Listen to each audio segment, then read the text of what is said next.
project aimed at leveraging on technologies to address problems facing citizens, from cybersecurity, crime, revenue collection, media communication, to geospatial mapping and resource consolidation, and even the manufacture of small arms.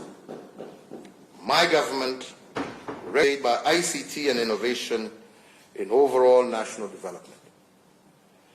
Information communication technology has greatly improved access to government services and enabled Kenyan youth access job opportunities outside Kenya. To ensure that Kenyans continue to enjoy these benefits, my administration has increased access to ICT infrastructure and connectivity through the rollout of the basic voice infrastructure in 67 sub-county locations in all unserved areas.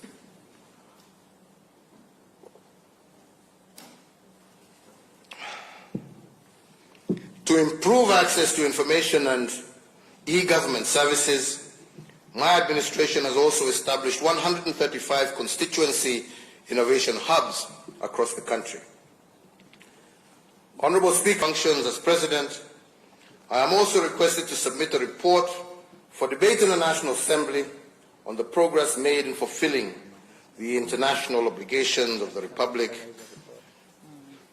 At the end of this address, I will indeed submit this report to this House. However, some of the key achievements of that report are worth mentioning in this State of the Nation address. As we relentlessly pursue our national development agenda, we remain alive to the fact that as a respected member of the community of nations, we have obligations on the regional, continental, and global stages. We are also acutely aware that the modern world is one where a myriad of transnational, traditional as well as emerging security and ecological challenges pose grave threats to national security and development within our own borders. That said, we also do not lose sight of the tremendous opportunities available regionally and globally for Kenya to deepen our shared prosperity. The East African community remains Kenya's foremost trade and investment priority, and we want to see even a further deepening of the integration processes within the EAC. Our people will reap the benefits of shared prosperity, and I look forward to working closely with all our neighbors to increase our exports within the East African community. And I am happy to note that indeed, in 2019, our exports to the East African community jumped to a 6-year high. As we join the ranks with our brothers within the African continent, in March of 2018, Kenya and Ghana were the first countries to not only sign but also to ratify the landmark agreement creating the African Continental Free Trade Area. And once again, honourable members, I thank you for your support in making that happen. This agreement brings the 54 African nations under one common market with a population of 1.2 billion and a combined gross domestic product of more than $3 trillion US. Indeed, as a champion of Africa's integration, I am elated that this agreement has officially entered into force and became operational on the 1st of July of this year. Honourable members, Kenya is also enjoying greater diplomatic goodwill and a deeper international friendship than at any other time in our history. We are engaging with the United Kingdom to evolve an arrangement that will guarantee us continued access to the United Kingdom market following their exit from the European Union. Similarly, we are proactively consulting with the United States of America for a solution that will ensure Kenya has continued access to the United States market beyond 2025, when the Africa Growth and Opportunity Act comes to an end, without the need for the PAC's further renewal. Apart from deepening our cooperation with our traditional partners, we have also sought to unveil new frontiers for mutually beneficial cooperation with countries in the Asia-Pacific region, as well as the Caribbean.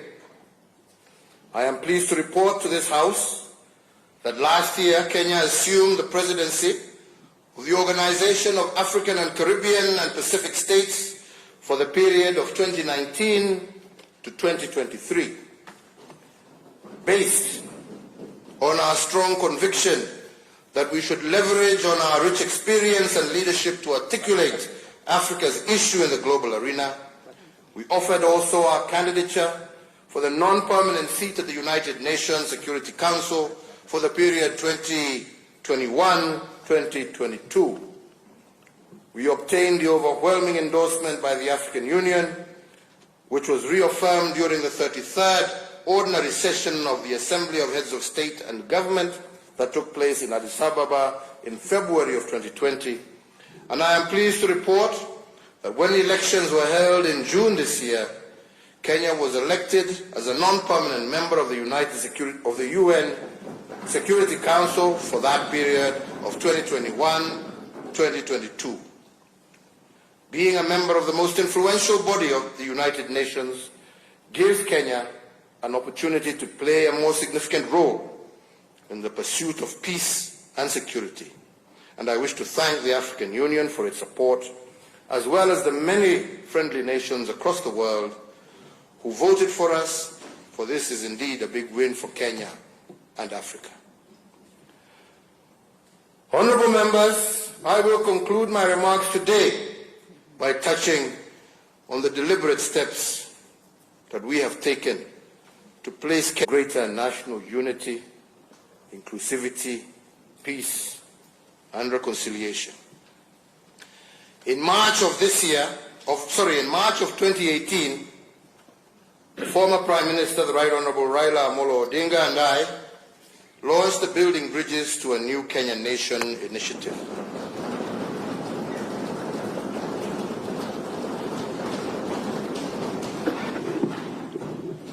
To support the same, in May of 2018, we established the Building Bridges to Unity Advisory Task Force.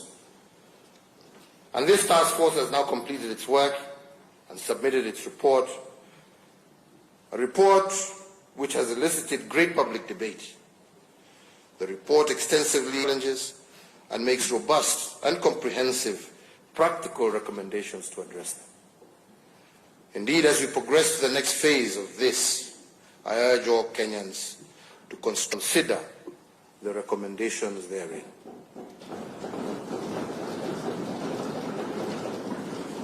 More importantly, let us continue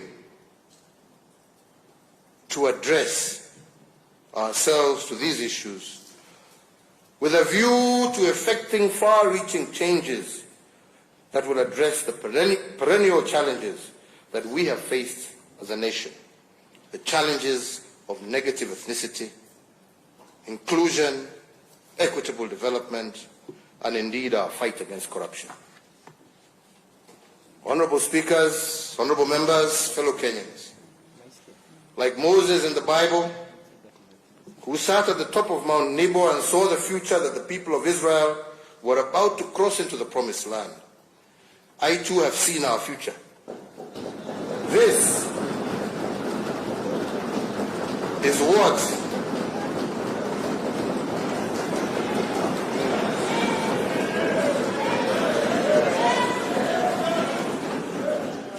fellow Kenyans, is what our future looks like.